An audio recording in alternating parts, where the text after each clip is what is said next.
to present Israeli Salad each week. Israeli Salad brings Israel to you, and you to Israel.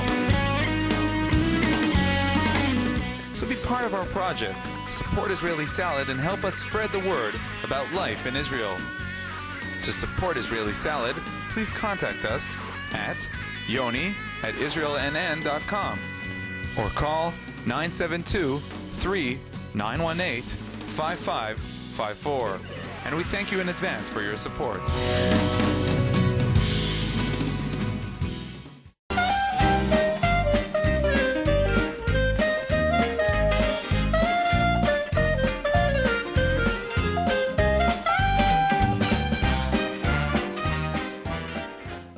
Hi everyone, the Shekel Festival, the Tfidanit, members of Knesset in Beit Sha'arim, the Israeli Air Force's new pilots, and the town of Netzer Chazani, today on Israeli Salad.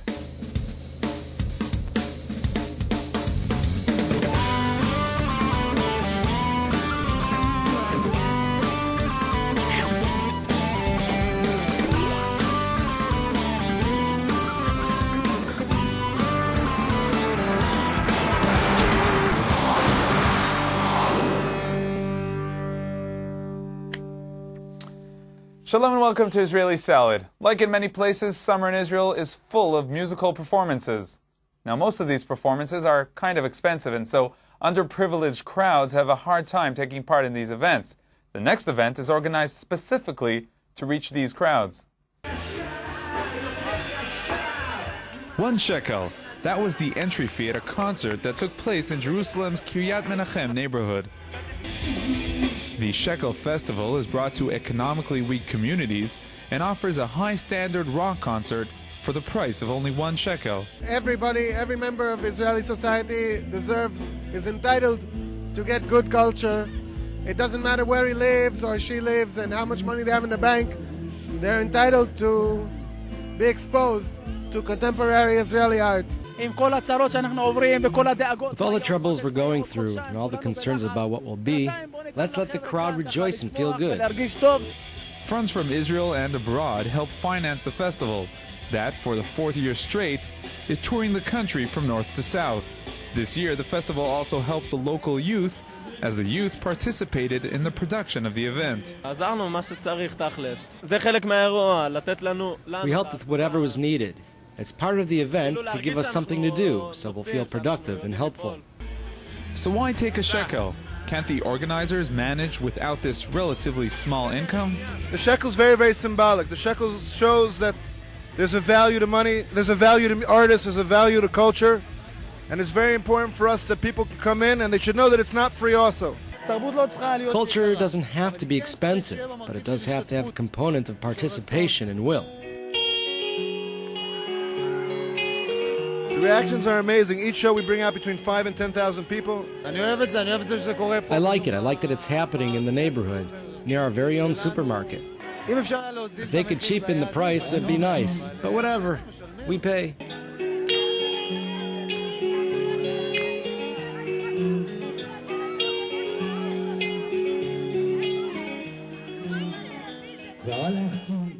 By the way, a shekel is the equivalent of a quarter of a US dollar. The biblical command to bind them upon your arm as a sign and as frontlets between your eyes refers to the Jewish practice of wearing tefillin. The tefillin are 2 perfectly square black leather boxes that contain within them parchments with 4 of basic passages from the Torah regarding the faith of Israel. During prayer on weekdays, one of the boxes is attached to the left arm of the person, while the other box is held in a place on the head of the person. The boxes are fastened with black straps that are connected to them. The tefillin are part of the main symbols of the Jewish nation, and in every place and at all times, Jews have guarded their tefillin with courage and pride. We'll now meet another Made in Israel company. This time we'll meet an invention that's aimed at maintaining a holy object, the tefillin.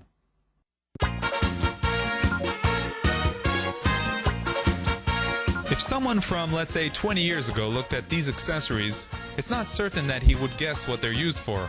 But today, many people know that the tfidanit is a safe and adorned tefillin case. החלטנו להכין We decided to create the tefillanit in order to protect the tefillin. The tefillanit is produced by the Tefillin Beit El factory. Tefillin Beit El manufactures tefillin sets and accompanying items. The products are created according to high technical standards, as well as high standards in terms of Jewish law.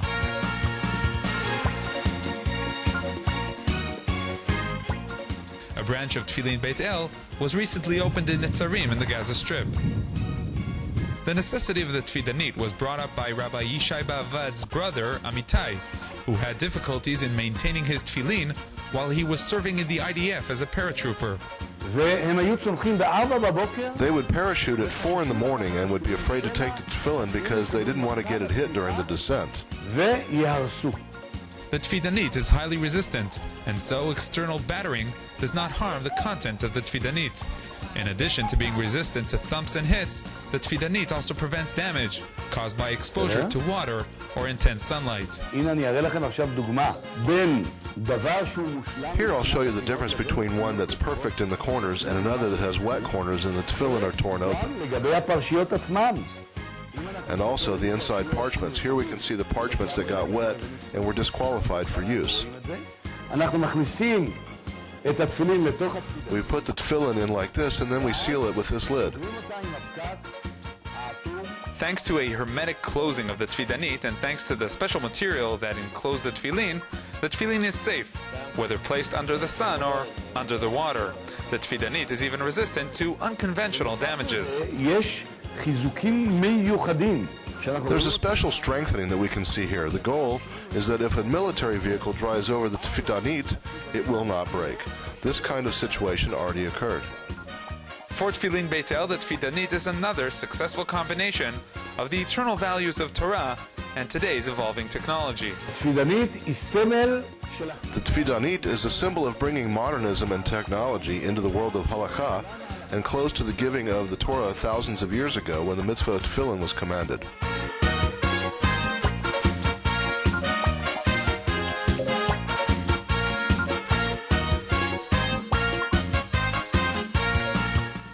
And here's Tefillin Beit El's website, www.tefillin, that's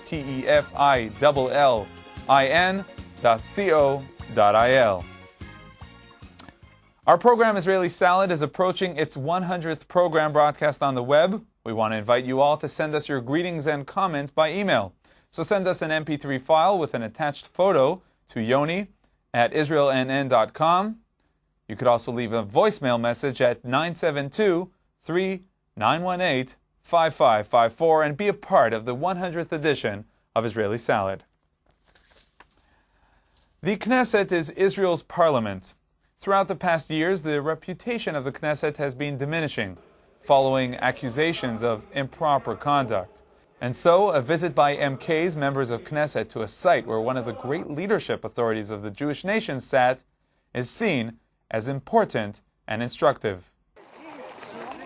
No, this is not your regular class trip. These hikers are members of Israel's Knesset, who put on their hats and hiking shoes and came to visit the Beit She'arim archaeological site. In the underground burial caves, the MKs learned about the history of this area. The ancient Sanhedrin, the religious court of the time of the Temple, sat in this area after the destruction of the Holy Temple and the Sanhedrin's expulsion from Jerusalem.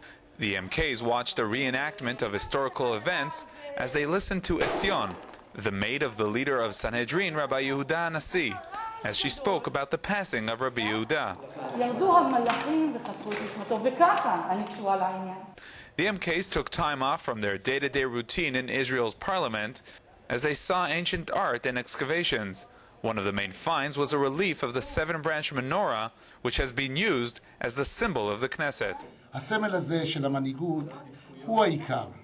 This symbol of leadership is the most clear evidence that we are probably one of the only nations in the world with receipts for the land we're sitting on, the land we've came back to after 2,000 years. Many say, who are you and what connection do you have to the ancient leaders? Listen, from a history of 1800 years, we remember especially the good stories. But I guess also then there were confrontations and big debates on almost every issue. Actually, the art of argumentation was founded back then. אז מה אתה רוצה מאיתנו? ואנחנו מדברים על אותה תקופה שבה עם ישראל היה במצוקה רבה. We're talking about an era when the nation of Israel was in great distress because there was a danger to the nation's existence. If they were able to overcome such a great crisis, they were probably great leaders. On the other hand, it took 2,000 years until we had new leaders in the past 100 years who also presented great leadership. Next week, David Miller will take us back to Beit She'arim with an in-depth tour of the site. Be sure to visit the Israeli Salad website. On the Israeli Salad site, scroll through all the editions, see what topics were presented on each program, and simply click on the icon to watch your favorite program. Also, watch all our fantastic music videos featured right here on Israeli Salad. So be sure to click on www.israelnationaltv.com/salad.htm. That's www.israelnationaltv.com/salad.htm.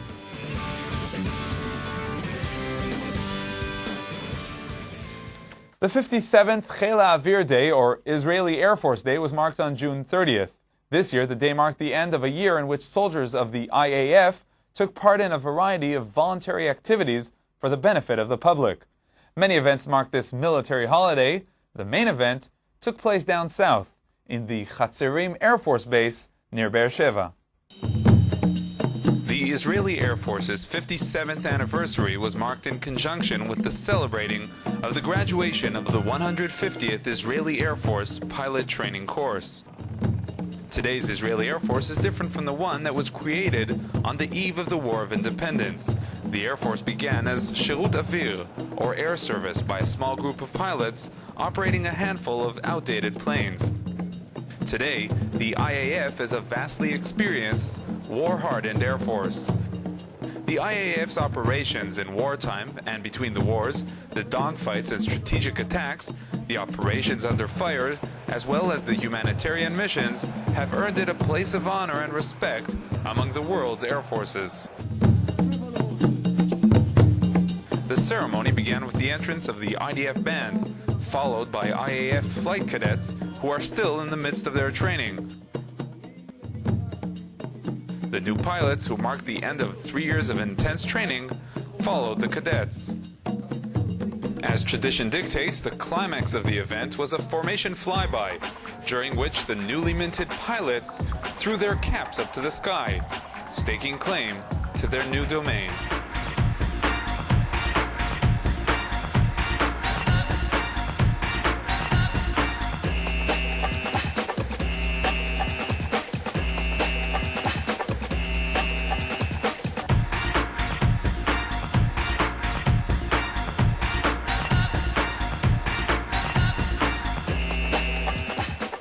The Air Force flight training course includes participants from many parts of Israeli society. According to data we've received from the IAF, 52% of the new graduates come from cities, 25% from communal towns, 10% from kibbutzim, and 13% from moshavim. And now a visit to another Gush Katif community. This time David Miller takes us to Netzer Chazani, where we'll meet Anita Tucker.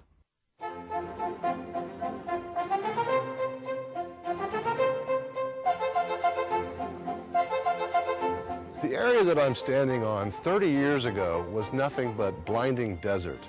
Today, it's the vibrant and growing community of Netzer Chazani.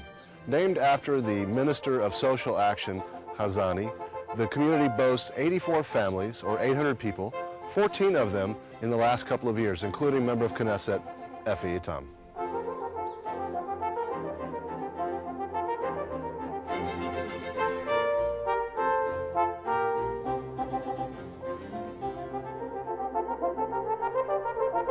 If you visit this great place, you have to start with Anita Tucker. Anita was an original resident here almost 30 years ago, and she truly is the spirit of Netzer Chazani. First day that I lived here, I climbed up on the highest sand dune and I looked around in every direction in a bird's eye view. And what do I see? No one. There were no Arabs, no Jews. There was no one to see in a bird's eye view from here. When the Ministry of Agriculture sent the Jews here to farm the land, did the Arabs attack? Anita says no. Yeah, and so the second day, what happens? The Mukhtar of Dir al-Balach from the northwest side comes over the sand dune. That time was a little sleepy town, now it's a big city. From this direction comes the Mukhtar of Khan Yunis, sleepy little city, now we hear about it in the news every day. Both of them come with bread and salt in their hands to welcome us. We were 9 families and 2 bachelors, and they say, welcome, we're so glad you came. Maybe there'll be some work for our people. This was in 1976. Maybe there'll be some work for our people. They haven't had any work since Egyptian days. One important point of distinction here. When this land was originally settled by Anita and others like her, the Arabs laughed at them. You Jews are crazy. Don't you know that this is the cursed land? And I say to him, oh no, how come you know that? The Ministry of Agriculture didn't know that. They sent us down here to grow vegetables. And he says, listen, I know this because we call in our tradition this area El Drara. And he says that the last people that grew anything here were Abraham and Isaac. So from him we learned about our Jewish roots here. With all this talk of disengagement, you would think these people would be packing up. On the contrary, new crops are coming in and being planted. There is no quitting going on here. Okay, so we've seen the technical side of the farming operation, but what is it about this place that makes them a community? If I have a celebration, a wedding, a bar mitzvah, a brit, a circumcision, this is my family. These are every wedding that someone has from this community. Every single person, we're 84 families today, over 500 people, every single person is invited to their wedding. So, to sum it all up, Nezer Hazani is a fantastic mix of world-class produce farming and a close-knit Jewish community. So here's your celery. Oh, todah rabah. And now our weekly insight. Today we're discussing the Parsha, the portion of the week of Balak. Shalom to Rabbi David Sampson in Jerusalem. Shalom, Yoni, and shalom to all of our viewers around the world. Rabbi Sampson, in this Parsha we learn of the prophet Bilam, who was not part of the Jewish nation. Now Balak, king of Moab, asked Bilam to curse the Jews. After asking God a few times for permission, Bilam joins Balak, but then, on the way, Bilam's donkey starts talking to him. What went on there, and what do we learn from this story? It is a very unusual portion of the Torah. According to the Rambam, because it's just so difficult to understand, even though we have no problem believing in miracles, but all of the miracles that we have are actually to save someone, and that if a person is saved as a result of God's intervention with nature, it's an understandable intervention, and that is the case with all the miracles. This is a miracle where God changes the natural course of events, and no one is really saved. It's just that Bilam seems to be admonished by his own ass, and it's something that we don't really understand as a result. The Rambam says that this portion of the Torah is the continuation of Bilam's dream. And that it says in the beginning of the portion that Bilam had a dream and God spoke to him in a dream. And he says that everything after that is the continuation of Bilam's dream. And it never really happened. And what is forcing the Rambam to say that is because it's just such an odd thing. But if we want to understand, well, why did he have a dream? What is the Torah trying to tell us with this? I think that there's a very deep meaning in that God is trying to show Bilam what he looks like. And he's saying, you're no more than a talking ass. And that this is the way you seem and you sound when you come to curse the Jewish people. Thank you very much, Rabbi Sampson. The Weekly Insight is brought to you in cooperation with Machon Meir, the largest Zionist institute in Israel, bringing people closer to Judaism. Okay, that's all for this week. Join us again next week for another edition. Until then, from all of us here at INN TV, Shalom.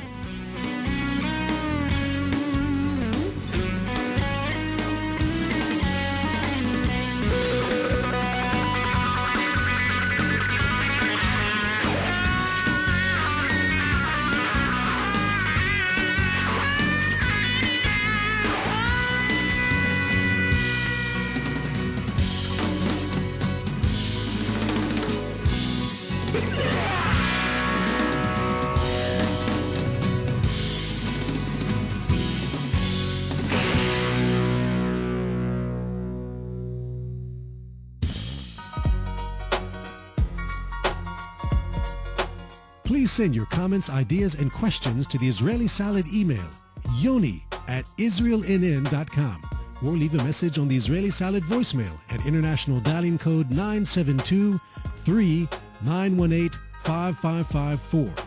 That's 972-3918-5554.